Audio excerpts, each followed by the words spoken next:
Olá, bem-vindos a mais um Ed News na TV, que tem o apoio e o patrocínio da produtora Infinity, aqui na AltV, que comemora 12 anos, a AltV que precursora da TV pela internet no Brasil. O programa de hoje é realmente muito especial com meu amigo querido Orlando Marques, presidente da Publicis e também presidente da ABAP, Associação Brasileira das Agências de Propaganda. Orlando, muito obrigado por você ter aceitado o nosso convite. Legal estar aqui contigo. Prazer, uma honra. Legal. Orlando, a gente se conhece há um bom tempo, né? Quando tínhamos cabelos pretos e bastante. Quando tínhamos bastante. Você é uma personalidade no nosso mercado e é realmente comum encontrar diversas pessoas que comentam da tua trajetória, falam de quanto você colaborou e quanto contribuiu com as pessoas, com as empresas e com as pessoas, né? Eu gostaria de que você comentasse um pouco da tua trajetória. Como é que você veio parar nisso aqui? Como é que você entrou nesse mercado? Falar da vida pregressa. Conta um pouquinho para esse registro. Olha, nosso. eu até gosto de contar. Eu acho que é uma coisa que a minha formação hoje, de ser um líder de agência, de tocar uma agência, tem tudo a ver com o meu começo, né? Primeiro que eu um dia decidi ser publicitário, né? Pouca gente fala, eu quero ser publicitário. Não. Eu trabalhava no jornal, ajudava os amigos do jornal da área comercial a fazerem propostas comerciais. Então, um dia ajudei-os a vender um projeto. Qual jornal? Diário Mercantil e Juiz de Fora, que não existe mais, infelizmente. Era um órgão, era um jornal dos Diários Associados. Legal. Aí eu os ajudei num projeto lá e aí eu falei, pô, peraí, acho que eu levo jeito para esse negócio. Aí comecei a ver mais como é que era, onde se estudava propaganda. Aí caiu na minha mão um negócio dessa grossura chamado Anuário Brasileiro de Propaganda, feito pela editora Publinforme. Bárbaro. Que depois foi comprado pelo Neto e tal, no meio mensagem. Aí eu li aquilo, sondei um pouco, vi como é que era, vi que existiam tantas escolas de propaganda. Eu estudava jornalismo em Juiz de Fora, parei no segundo ano e vim para São Paulo fazer propaganda. Eu queria ser publicitário.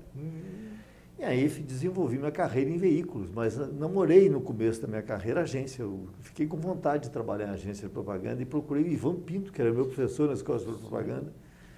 Ele falou, Orlando, se leva jeito é para esse negócio de veículo. Você tem agressividade de venda, você sabe abordar as pessoas, você tem um approach legal. Eu acho que você devia insistir em veículo. Foi a mais sábia lição que eu tive. Eu fiquei em veículo 26 anos, né? Pô, graças a Ivan.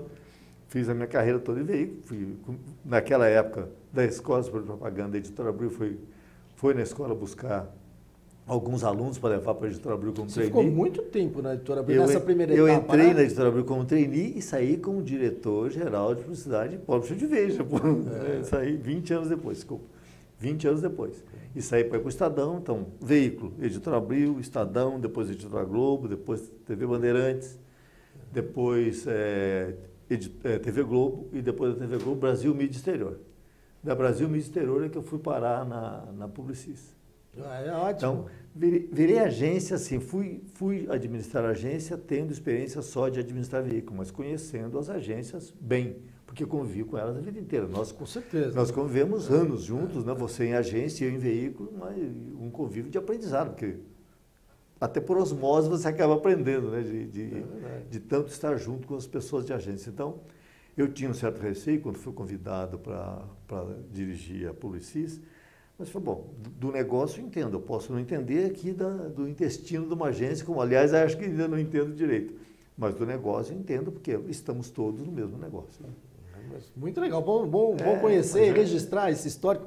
A propósito, eu tenho assim um carinho enorme, até porque a Publicis é minha ex-casa, né? Sim, é verdade, você passou por lá. Eu fui vice-presidente da Salles muitos anos e hoje Publicis, então você cuide bem, continue cuidando bem. Eu digo que tem uma coisa ali, é um cargo gostoso, eu gosto de estar lá e tal, mas eu tenho umas responsabilidades danadas, porque aquilo ali foi a cadeira de Mauro Salles, aquilo foi a cadeira de Aldo Alonso, né? Porque a Publicis do Brasil é resultante de Norton e dois grandes amigos. Eu sempre tive no Geraldo e no Mauro, dois conselheiros da minha vida toda. Muito bom saber. A gente volta daqui a pouquinho para falar um pouco de publicismo, mas antes disso, eu queria que você comentasse um pouco como é que você vê o mercado publicitário brasileiro. Você falou que já queria agência, uma coisa gozada. Nós temos uma estrutura muito forte de agências e veículos no Brasil, né?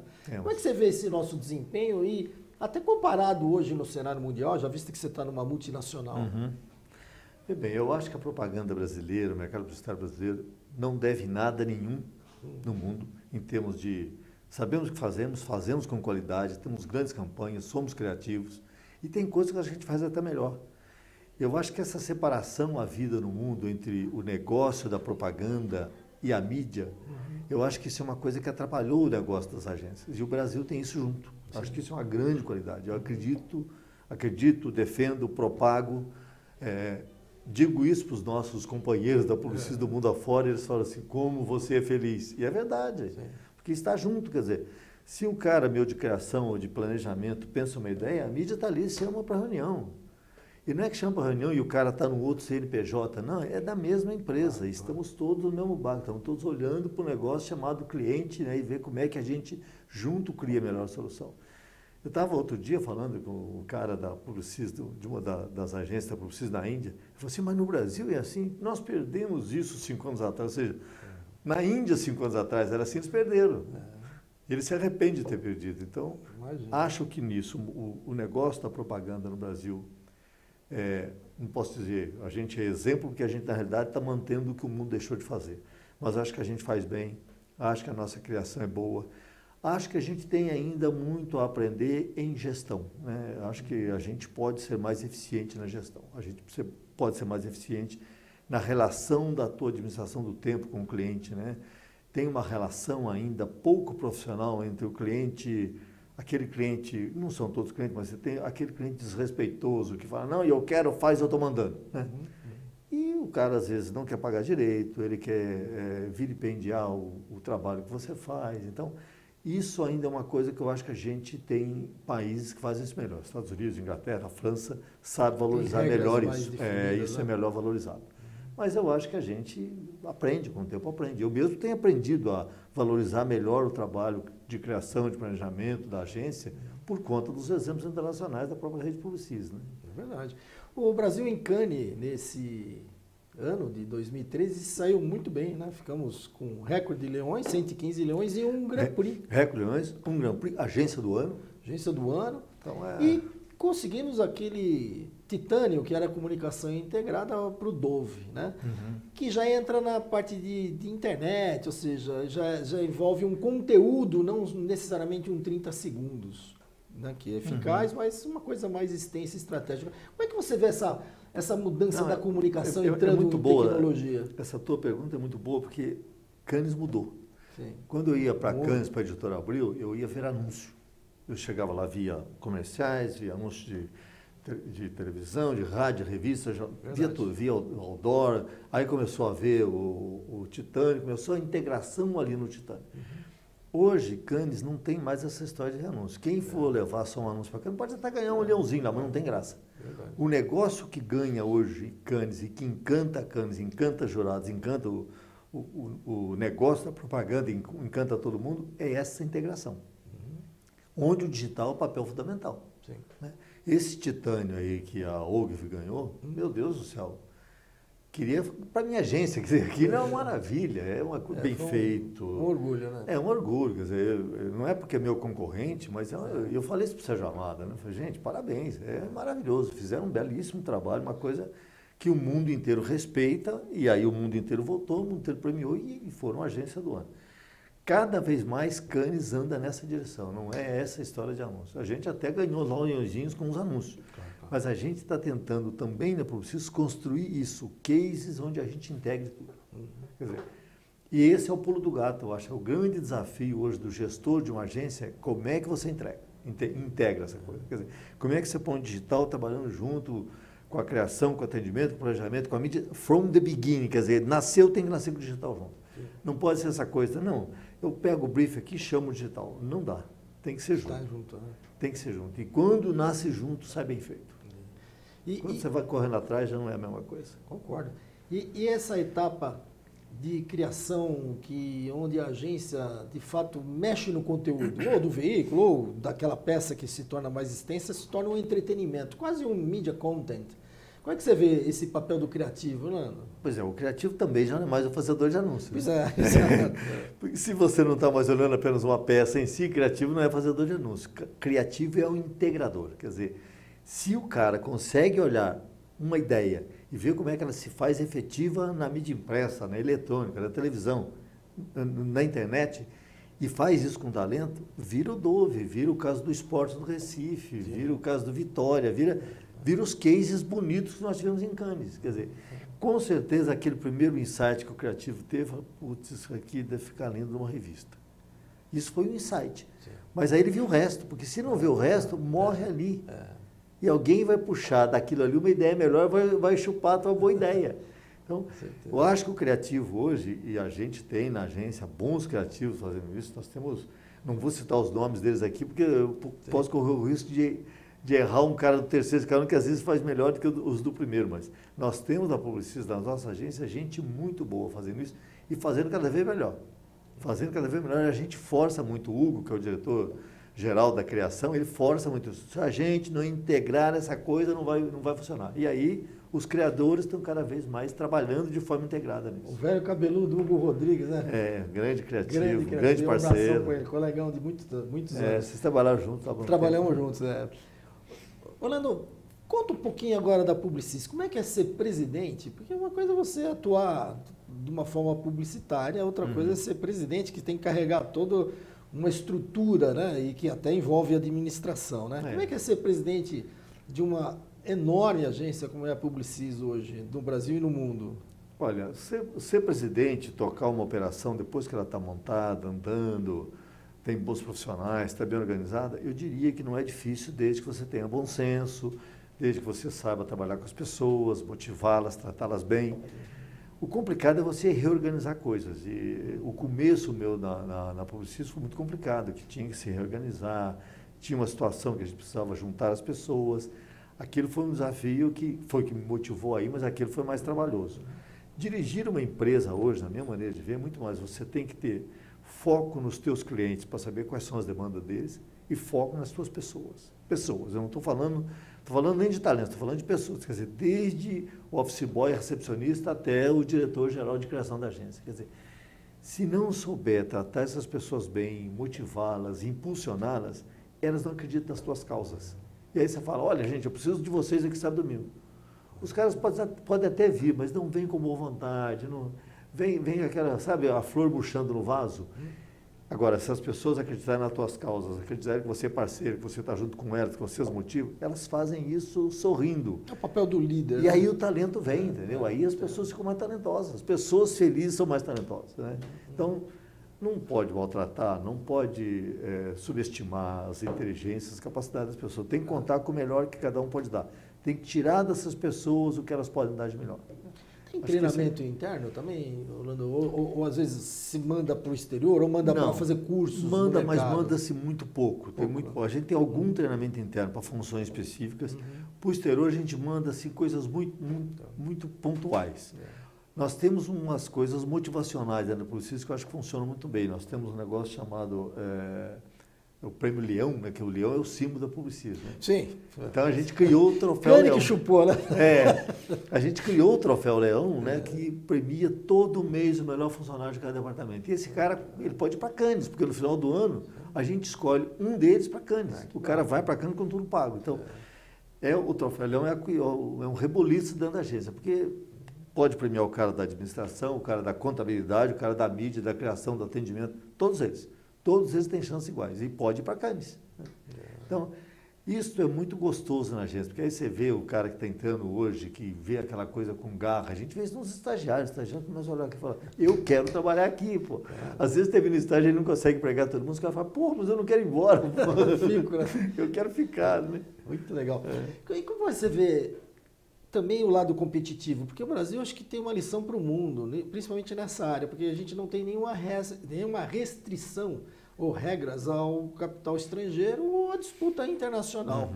Né? Mas normalmente as empresas, né, que têm capital estrangeiro, caso da Publicis, normalmente são dirigidas e coordenadas por brasileiros. Né? Sim. Como é que você vê esse quase um aprendizado junto? Mas, como é que funciona? Eu aprendi muito isso no Grupo Publicis, né? A assinatura do Grupo Publicis é Vive la différence. Não é Vive la différence em francês, não. É Vive la différence. O dia que o Maurice leu para mim Vive la différence, eu falei, mas não é différence? Ele falou, não. Porque isso aqui são 3 línguas.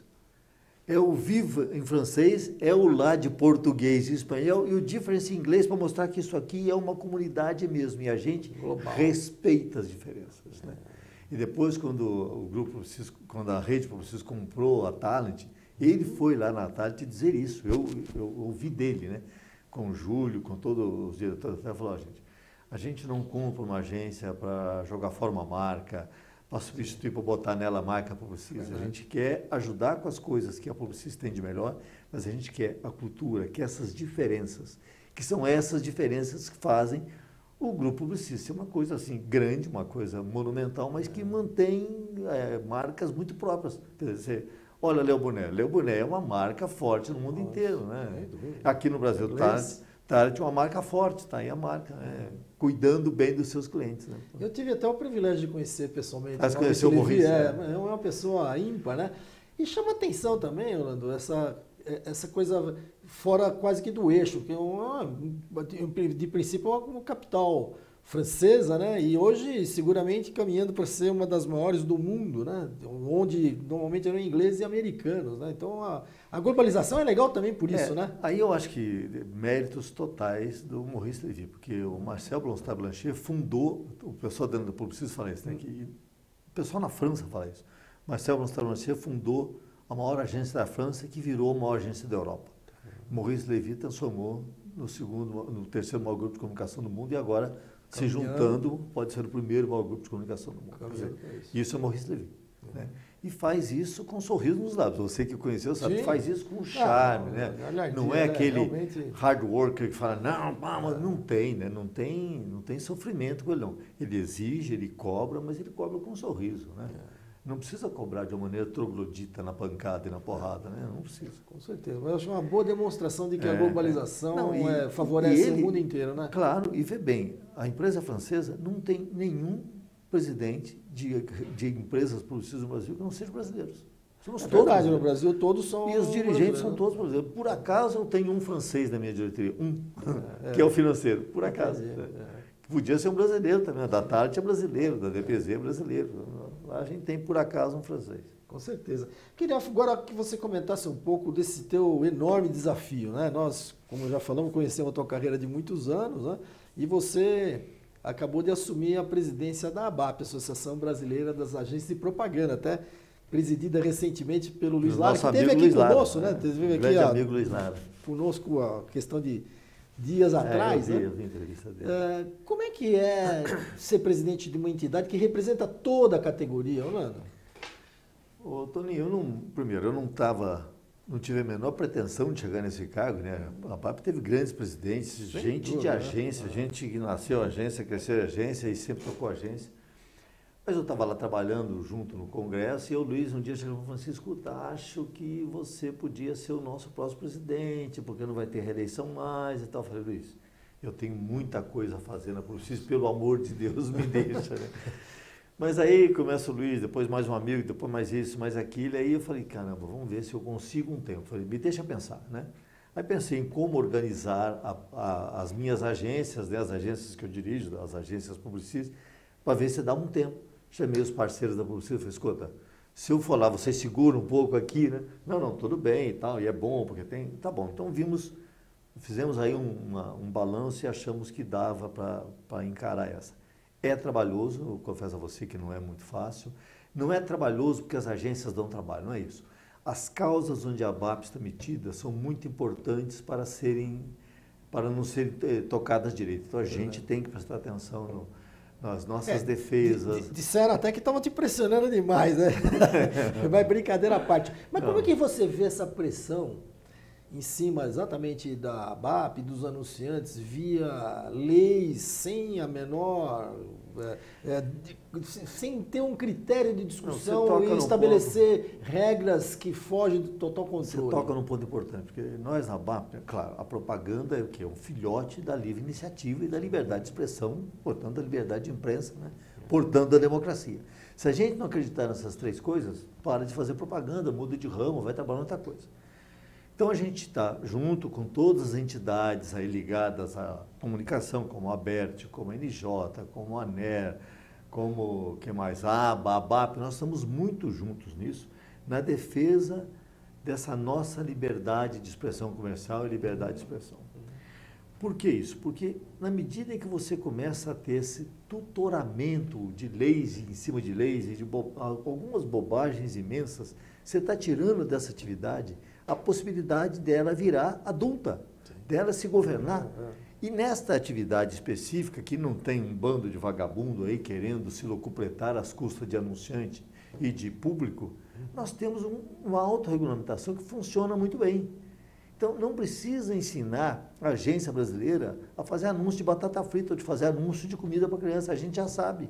E quando a gente tem algum desvio, o CONAR vai lá e fala, para com isso. E a gente para. Então, eu acho que a gente não precisa... Uma autorregulamentação. Claro, a gente não precisa de um Estado mãezona, do Estado superpoderoso, falando, olha, agora é hora de você dar o primeiro passo, agora é hora de você dar o segundo. Não é assim que funciona. Então, tem nascido muitos projetos de lei na Câmara Federal, no Senado, e a gente atua muito lá, muito. Nós temos uma assessoria parlamentar, temos uma frente parlamentar pela comunicação liderada pelo deputado Milton Monte. Quer dizer, eu dedico muito tempo hoje a Brasília por causa disso. Quer dizer, é preciso acompanhar, não se pode deixar isso solto, e aí, graças a Deus, a gente está todo mundo junto. Quer dizer, a ABAP não está sozinha, ela está com todas essas entidades, nós criamos até um instituto, chamado Instituto Palavra Aberta, que defende, prega, promove uma coisa muito simples, democracia, só isso. Básico, né? Só isso que E a propósito da democracia, acho que brasileira é uma boa referência mundial, principalmente no aspecto da mídia e da propaganda, porque quem sustenta toda essa maravilhosa estrutura de mídia que nós temos é exatamente o mercado anunciante. Claro. A gente não paga para assistir TV aberta, ou, graças à publicidade, grande parte dos jornais, revistas, né, e rádios são financiados, né? Claro, você está falando uma coisa que é fundamental. Quer dizer, na medida que você tem uma revista Veja cheia de página de anúncios, ela tem liberdade para criticar governos ou criticar quem quer que seja. Criticar até o anunciante se o anunciante errar. Sim. Na medida que você tenha um anúncio no programa infantil da televisão, você tem um jeito de manter aquele programa. Sem dúvida. Porque se você não tem quem pague aquele programa, a audiência não paga, porque a audiência é de graça. Então você pegue, por exemplo, as revistas do Maurício Souza, né? Revistas infantis que ajudaram e ajudam a educar a criançada do Brasil. Outro dia o Maurício estava dizendo, estão me proibindo de botar anúncio de brinquedo na revista. Mas, meu Deus do céu, se você não botar anúncio de brinquedo na revista de criança, vai botar o quê? É verdade. Anúncio de automóvel? Não, então, as coisas que a gente tem que ter bom senso, não pode ser... você não pode ser ferro e fogo nisso. Tem que ter, claro que não dá para você botar anúncio de bobagem para ensinar a criança. Com certeza. Mas por isso mesmo que tem o CONAR. Por isso que tem o CONAR e por isso que nós temos editoras, revistas, televisão, rádio, jornal, sérios. Estruturadas, sérios. Que são referências mundiais, né? Pois é, a gente não é aquele país de idiotas fazendo jornais de idiotas, televisão de idiotas, que precisa de alguém falando, faz assim, faz assado. Não precisa. Nós já sabemos fazer. A revista Veja não deve nada a nenhuma revista no mundo. A TV Globo, qualquer uma das nossas televisões, não deve nada a nenhuma TV do mundo. Então, não precisa de um super pai para ensinar como é que faz televisão. Já se sabe, já se sabe e tem. Cada uma dessas entidades que eu falei, de ANERA, NJ, ABERT e tal, tem seus códigos de ética, respeita seus códigos de ética. E a gente tem um CONAR que se dá, se o código de ética for esquecido, o CONAR está aqui para te dar uma pancada se for necessário. Né? Perfeito. Então, isso aí me revolta às vezes, porque a gente explica, e o cara fala, mas não pode anunciar batata frita na televisão. Mas, meu Deus, se não anunciar batata frita na televisão, vai anunciar onde? Vai ter cabimento, né? É realmente lamentável. Acho que o pessoal com o tempo vai aprendendo, né? Não, e ainda tem um viés aí, que às vezes é mais perigoso, que quando está pensando nisso, porque quer proteger a saúde e o bem-estar das crianças, eu até me predisponho a discutir um pouco mais, porque o que está por trás disso é o bem-estar. Né? Isso, né? Agora, me preocupa quando querem diminuir a presença dos anunciantes nas mídias para enfraquecer as mídias. Aí é o perigo da gente começar a ter uma democracia fraca. Entendeu? Porque aí você passa a ter uma imprensa fraca, e uma imprensa fraca faz um país fraco. Você tem razão. Olha, não vai longe, eu acho que nós estamos vivendo um fenômeno que é a ausência de conteúdo infantil na televisão aberta, porque como não tem anunciante, não tem como pagar o produto. E aí você tem que pagar a TV por assinatura. Ou seja, esse benefício que para a população de classe média baixa era realmente gratuito e complicado. Mas a gente está já quase terminando o programa, eu queria que você fizesse um comentário, na verdade deixasse um registro histórico aqui pela tua presença e por toda essa tua carreira, e hoje imagino como você deve estar correndo como presidente de um grupo mega, grupo que é a Publicis, ao mesmo tempo pela ABAP. Eu queria que você deixasse um recado para a gente. Eu gosto de falar sempre pensando naquele moleque que eu era em Juiz de Fora quando eu decidi virar para o estádio. Então eu acho que quando você quer, quando você acredita, quando você se propõe a fazer alguma coisa, eu digo isso para as minhas filhas, tenho 2 filhas jornalistas já aí na profissão, digo, insista, persista, resista, porque vai ser sempre difícil. E hoje é mais difícil do que era na minha época. Na minha época, como tinha pouco publicitário, eu falava, quero ser e virei, né? Você também, quero ser publicitário e virei. Hoje é mais difícil, é mais competitivo, tem mais oportunidades para se formar. Se você não persistir, não insistir, não resistir às tentações, você não chega lá. Então, se tem uma mensagem para dar para os estudantes que estiverem acessando aí a gente, por favor, insista, resista e persista. Muito legal. Queria agradecer, queria deixar contigo a última edição do Ed News em revista, para que você acompanhe um pouco um palé verde e amarelo. Essa foi a nossa festa em Cannes esse ano. Agradecer a tua presença, Orlando, do fundo do coração. Foi um privilégio tê-lo aqui conosco. Convidar também o pessoal a acompanhar o Ed News na TV, aqui na AltV, que tem o apoio e o patrocínio da produtora Infinity. Até o próximo programa.